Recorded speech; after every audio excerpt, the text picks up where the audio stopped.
투표하러 갔는데 투표 용지가 없다고요? 그 순간부터 이건 정지가 아니에요. 그건 국민을 개돼지로 보는 겁니다. 누가 이겼냐, 누가 쳤냐, 어느 정당이 좋냐, 저는 진짜 관심 없어요. 제 채널로 이런 채널도 아니고 저는 한국 정치인 누구랑 아무 상관없어요. 근데 사람이 투표하러 갔는데 투표 용지가 부족해서 투표를 못 했다면요? 그건 그냥 행정 실수가 아니에요. 그건 민주주의의 심장은 손을 뗀 거예요. 제가 진짜 싫어하는 말이 있어요, 여러분. 어차피 정치 다 똑같다. 이 말이에요. 처음 들으면은 멋있어 보여요. 세상은 다 아는 사람 같고 냉정한 사람 같고 속지 않는 사람 같잖아요. 근데 실제로는 그 말이 제일 위험해요. 왜냐면 국민이 그렇게 말하는 순간 나쁜 사람들은 속으로 웃거든요. 아, 얘네 이제 포기했구나. 이제 맘대로 해도 되겠구나. 저는 스웨덴에서 태어났어요. 제 고향이에요.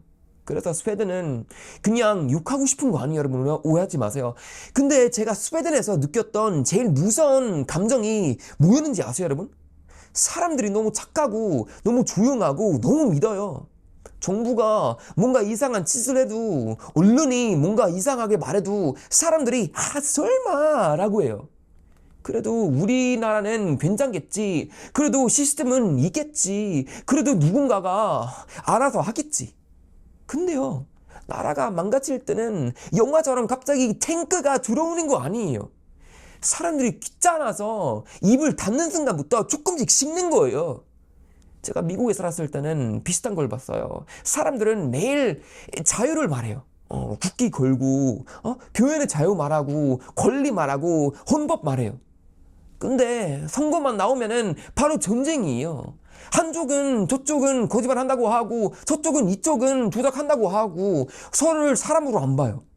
근데 제가 느낀 거 있어요, 여러분. 민주주의가 무너지는 첫 번째 순간은 투표함을 깨지는 순간이 아니에요. 서울의 투표권을 존중하지 않은 순간이에요. 그래서 제가 이번 한국 이야기를 듣고 진짜 열받는 거예요.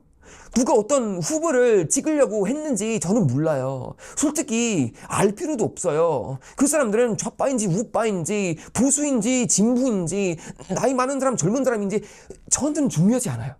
중요한 건 하나예요. 투표하러 간 사람이 투표를 못했다. 이게 하나만 울어도 충분히 심각해요. 이렇게 생각해 보세요, 여러분. 아침부터 줄 서요. 일도 미루고 가족한테 투표하고 올게 라고 말해요. 신분증 쟁기고 투표장 가요. 그런데 직원이 와서 말해요. 아, 용지가 없습니다. 아니, 이게 말이 돼요? 식당에 김밥이 떨어진 것도 아니고 카페에서 얼음이 떨어진 것도 아니고 민주국가가 선거에서 투표 용지가 없다고요? 그럼 국민은 뭐예요? 손님보다 못한 거예요? 번호표 받는 사람보다 못한 거예요? 이게 정치 성향 문제가 아니에요, 여러분. 내가 싫어하는 사람이 투표를 못해도 문제예요. 내가 이길 때만 궁정하자고 말하는 건 궁정이 아니에요. 그건 그냥 내 편 쟁기는 거예요. 제가 한국에서 7년 가까이 살면서 가장 충격받았던 게 뭔지 아세요, 여러분? 여기 채널에서 얘기 많이 했지만 한국 사람들은 자기 나라가 얼마나 특별한지 가끔은 몰라요.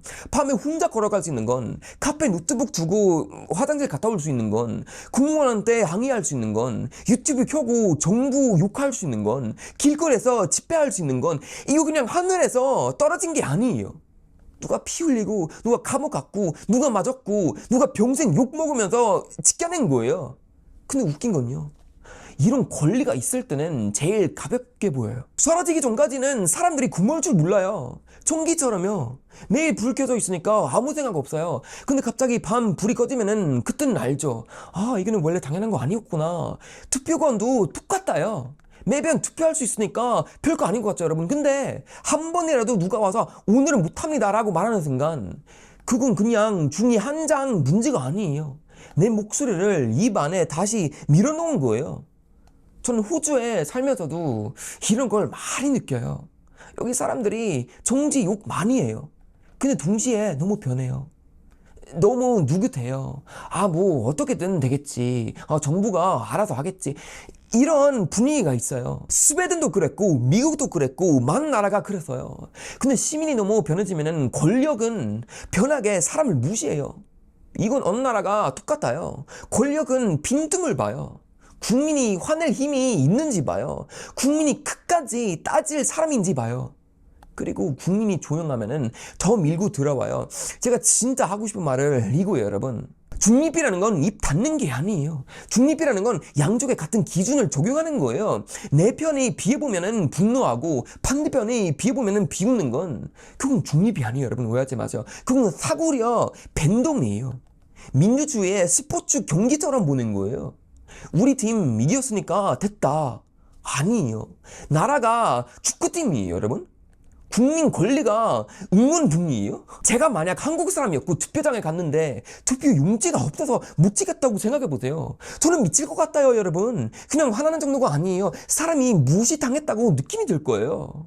내가 세금 내고 일하고 이 나라에서 살아가고 아이 키우고 가족 챙기고 병원비 내고 월세 내고 매일 버티는데 선거 날에 와서 죄송합니다, 용지가 부족합니다 라고요? 그럼 내 중대는 뭐예요? 근데 여기 댓글장에서 누가 와서 헨리야 그래도 그 문제가 아니잖아 라고 말하면은 저는 그 말이 더 무서워요. 큰 문제인지 작은 문제인지 숫자로만 보는 순간 이미 들렸어요. 한 명 투표할 권리를 잃으면은 큰 문제예요. 100명이면은 더 큰 문제고 1000명이면은 더 큰 문제고 10,000명이면은 국가적 문제예요. 근데 원칙은 숫자로 시작하지 않아요. 원칙은 한 사람에서 시작돼요, 여러분. 제발 그거 기억하세요. 한국은 진짜 이상한 나라예요. 좋은 의미로 이상해요, 여러분. 오해하지 마세요. 전쟁 배어에서 여기까지 올라왔어요. 독재도 겪었고 가난도 겪었고 압박도 겪었고 그래도 여러분이 포기 안 했어요. 그래서 지금 외국인들이 한국에 와서 지하철 타고 놀라고 병원 가고 놀라고 밤거리 걷고 놀라고 음식 먹고 놀라고 기술 보고 놀라는 거예요. 이 모든 건 그냥 삼성 하나 때문에 된 거 아니에요. 그냥 K-팝 때문에 된 거 아니에요. 국민 계속 말했기 때문에 된 거예요. 이건 아니야. 바뀌어야 해. 내가 말할 권리가 있다. 그 이미 나라를 여기까지 끌고 온 거예요, 여러분. 오해하지 마세요. 북한이랑 남한 보면은 너무 잔인하게 명화 같잖아요. 같은 민족이에요. 같은 언어예요. 근데 하나는 사람들이 말도 못하고 선택도 못하고 지도자를 왕처럼 봐야 하는 나라가 됐고, 하나는 사람들이 대통령을 욕도 하고 거리에서 소리 지르고 투표로 권력을 바꿔주는 나라가 됐어요. 그 차이가 뭐예요, 여러분? 민주주의예요. 투표권이에요. 표현의 자유예요. 그래서 이 문제는 절대 가볍게 보면 안 돼요, 여러분. 오해하지 마세요. 그리고 저는 이 말을 진짜 조심스럽지만 세게 하고 싶어요. 어떤 사람이 투표를 막였다고 느끼면은 그 사람은 항의할 권리가 있어요. 다시 확인해달라고 요구할 권리가 있어요. 설명을 요구할 권리가 있어요. 필요하면은 재투표를 요구할 권리가 있어요. 이게 무슨 극단주의가 아니에요. 그게 시민이에요. 권리를 뺏긴 사람 같다고 느끼는 사람이 조용히 집 가서 라면 끓여 먹고 잊어버리면은 그게 더 이상해요. 물론 아무 증거 없이 아무한테나 두직이라고 외치는 말이 아니에요, 여러분. 오해하지 마세요. 그건 또 다른 문제예요. 근데 입 다물어 끝났어 받아들여, 이것도 위험해요, 여러분. 진짜요. 민주주의에서 국민은 질문할 수 있어요, 여러분. 선거 관리도 질문 받아야 해요. 시스템도 설명해야 돼요, 여러분. 책임질 사람이 책임져야 해요, 여러분. 오해하지 마세요. 국민이 묻는 걸 귀찮아하는 국가가 이미 국민을 주민으로 안 보는 거예요. 저는 한국이 완벽하다고 생각하지 않아요, 여러분. 오해하지 마세요. 한국도 문제가 많아요. 압박도 심하고 문제도 심하고 사람 갈아놓는 문화도 있고 정치 싸움도 너무 피곤해요. 저도 피곤해요. 근데 그래도 한국에는 아직 뜨거운 게 있어요. 사람들이 진짜 화낼 줄 알아요. 그냥 키보드로만 욕하는 게 아니라 밖에 나가서 서 있어요. 밤새 소리쳐요. 이상한 걸 이상하다고 말해요. 저는 그게 한국의 힘이라고 봐요, 여러분. 솔직히 말해서 한국 사람들이 너무 지치고 너무 냉소적이 돼서 됐어 어차피 안 바뀌어 라고 말하기 시작하면 그때가 진짜 위험해요. 왜냐면 권리는 한 번에 없어지는 게 아니거든요. 처음에는 작은 실수처럼 보여요. 이번 한 번만 사정이 있었겠지, 그일은 아니야, 복잡하게 만들지 마. 그러다가 다음에는 더 금일이 와요. 그때도 사람들이 조용하면은 그 다음에는 더 대놓고 와요.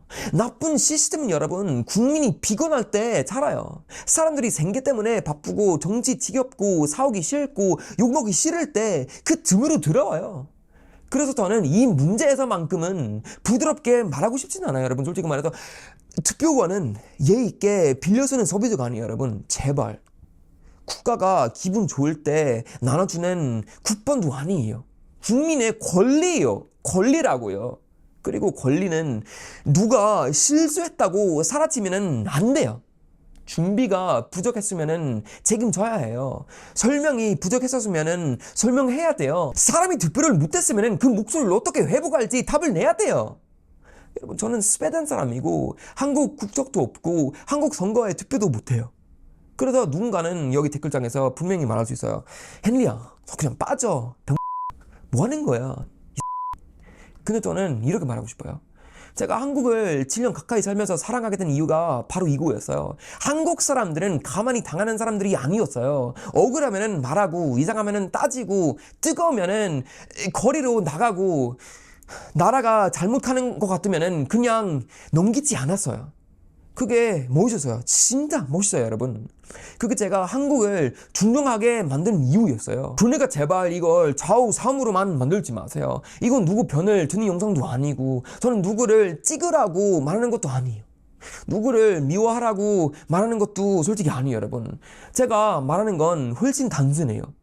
투표하고 싶었던 국민은 투표할 수 있어야 해요. 모든 표는 공정하게 세워져야 해요.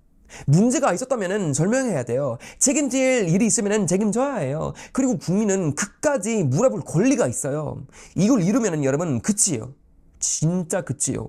돈이 많아도, 건물이 높아도, 지하철이 빨라도, 배달이 빨라도, K-팝이 세계 1등이어도 국민이 자기 목소리를 잃으면 그 나라가 겁대기예요. 겉은 화려한데 속은 비어있는 나라가 되는 거예요. 그러니까 투표권을 당연하게 절대 여기지 마세요, 여러분. 표현의 자유를 당연하게 여기지 마세요. 정부를 비판할 권리를 당연하게 여기지 마세요. 오늘 귀찮아서 넘긴 권리는 내일 누가 조용히 가져갈 수 있어요. 그리고 그때 와서 제발 돌려주세요 라고 말하면은 이미 너무 늦을 수 있어요. 민주주의는 조용한 사람에게 선물로 주어지는 게 아니에요. 끝까지 시끄럽게 지키는 사람들만 가질 수 있는 겁니다. 여러분, 파이팅! 만세!